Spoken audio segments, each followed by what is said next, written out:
Fort Liberté, messieurs les membres de l'état-major des forces armées d'Haïti, messieurs les membres de l'état-major de la police, monsieur le maire de Fort Liberté et des membres du cartel de Fort Liberté, mesdames, messieurs les autorités régionales en vos rangs, titres et qualités, professeurs, chercheurs, étudiants de toutes les générations et de tous les niveaux, chers acteurs de la société civile et organisateurs de l'événement, distingués invités, jeunesse de Fort Liberté. Je dis à nous là pour nous commémorer 29 novembre. Créons peuple là, pas de gomme. Même si vous voulez effacer toute date, tout symbole, vous n'êtes pas capable parce que créons peuple là, pas de gomme.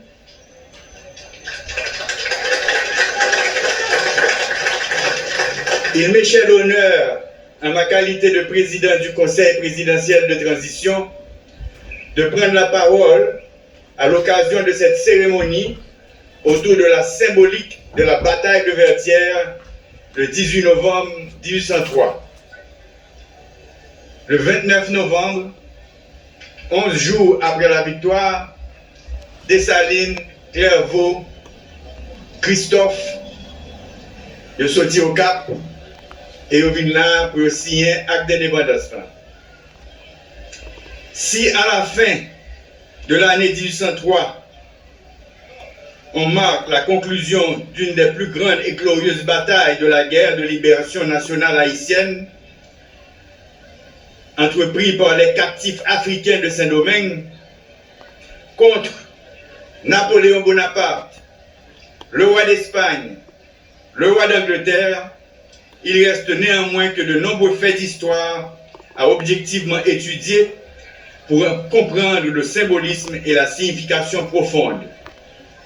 Dans cette relativement longue période d'une douzaine d'années, de 1791 avec la cérémonie du bois caïman jusqu'en 1803. Dans cette perspective, la date du 29 novembre porte une grande charge symbolique. En effet, l'événement du 29 novembre 1803, qui a vu la rédaction et la proclamation du premier acte d'indépendance, signé des généraux Dessalines, Christophe et Clairvaux, participe de ces lieux de mémoire à étudier, à élucider, pour en fixer définitivement le sens et la portée pour les générations présentes et futures. Il est toutefois clair au nombre d'historiens qui se sont penchés sur les dates importantes de cette guerre que l'événement du 29 novembre 1803 à Fort-Dauphin, aujourd'hui Fort Liberté, n'est pas du tout banal, puisqu'il se situe dans le contexte de l'inénarrable victoire de Vertières du 18 novembre 1803. En effet, le lendemain de la défaite des forces militaires françaises de reconquête de Saint-Domingue et du projet de rétablissement de l'odieux système esclavagiste, il avait été dit à l'émissaire français et dans l'acte de capitulation transmis, reconnu et accepté par Donatien Rochambeau que le général Dessalines accordait un délai de 10 jours pour débarrasser le territoire, désormais libéré de tous les débris de l'armée française. Qu'un tel ultimatum fasse l'objet d'une commémoration exceptionnelle, cela se comprend aisément. Que cet ultimatum se traduise par la rédaction de l'acte de l'indépendance du 29 novembre 1803, signé de Dessalines, Christophe et Clairvaux, voilà le premier témoignage officiellement consigné de la rupture totale et irréversible de nos pères fondateurs et du peuple haïtien avec tous liens coloniaux et esclavagistes. L'acte signé à Fort Liberté, en ce 29 novembre 1803, porte les valeurs et les idéaux que chérissent tous ceux pour qui liberté, justice, égalité, dignité sont les valeurs qui sous-tendent toute vraie civilisation humaine.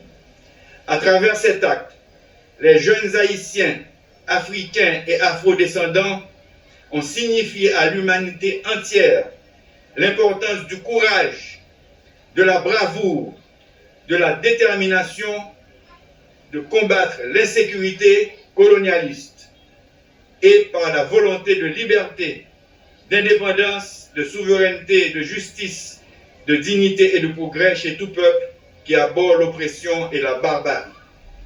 Il appartient aux spécialistes de l'histoire et aux chercheurs de reconstituer les faits dans leur authenticité immuable et d'entretenir leur flamme patriotique pour mieux guider les générations d'Haïtiennes et d'Haïtiens et contribuer à construire dignité et fierté.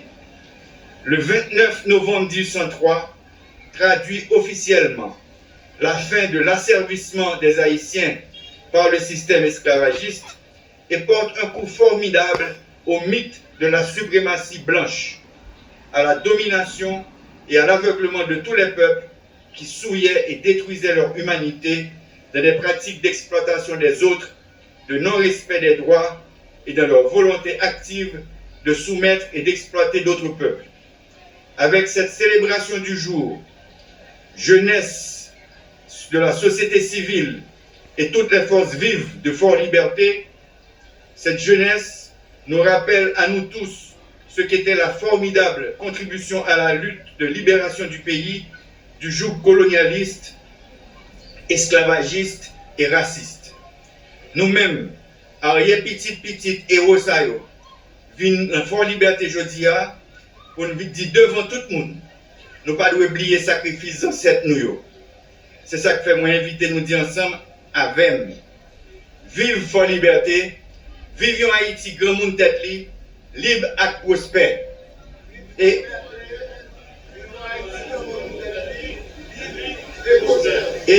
nous gagnons arrêté qui pourrait paraître quand il dit que l'État haïtien reconnaît et consacre la proclamation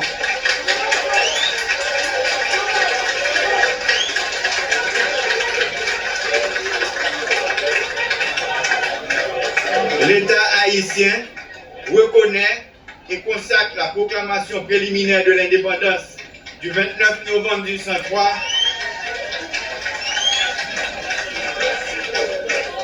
faite à Fort-Dauphin, devenant Fort Liberté. Article 2. Le 29 novembre est déclaré journée de réflexion sur les faits marquant l'histoire nationale.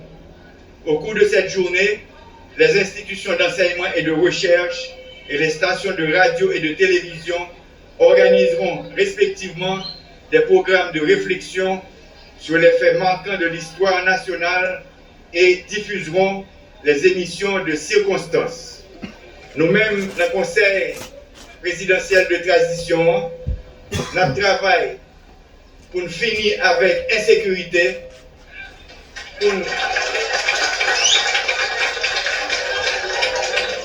pour nous diminuer le chômage et pour nous diminuer le grand goût qui a traversé la population.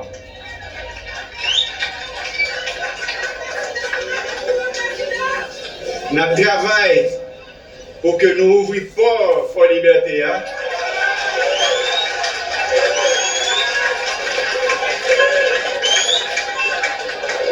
Et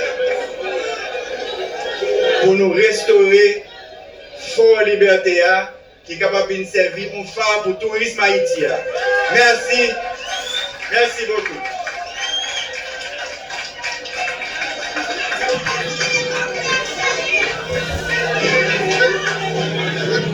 Merci, monsieur.